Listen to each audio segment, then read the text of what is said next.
જય માતાજી મિત્રો સમિત તાલુકાનું સિંગતોડિયા કરીને ગામ છે ને ઠાકોર સમાજનો આ પરિવાર છે. ઠાકોર સમાજમાંથી આવતો અને બળદેવભાઈ ઠાકોર એમનું નામ છે અને છેલ્લા 100 મહિનાથી એમના હૃદયની તકલીફ છે, બરોબર, ફેફસાની અંદર, અને બહુ મોટી મુસીબત છે અને પરિવારને હોસ્પિટલ દવાખાનામાં દવાખાના લઈ જવા માટે પણ પૈસા નથી. આવી પરિસ્થિતિ છે આ પરિવારની.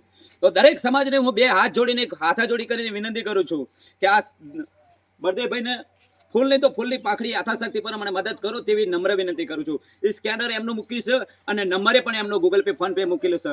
અને તમે જુઓ એમના નાના નાના બાળકો છે, આ બાળકો જુઓ, અને બહુ જ ગંભીર હાલત છે.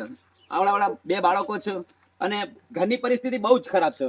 તો દરેક સમાજને મારી હાથ જોડીને એક વિનંતી કરું છું, માનવતાના નાતે ફૂલ નહીં તો ફૂલની પાખડી આ પરિવારને મદદ કરો. અને ખાસ તમારા મદદની જરૂર છે, કારણ કે પરિવારની પરિસ્થિતિ ખૂબ ખરાબ છે અને છેલ્લા 6 મહિનાથી સતત દવાખાનામાં આ પરિવાર બહુ હેરાનગત છે. તો દરેક સમાજને વિનંતી છે. જય માતાજી.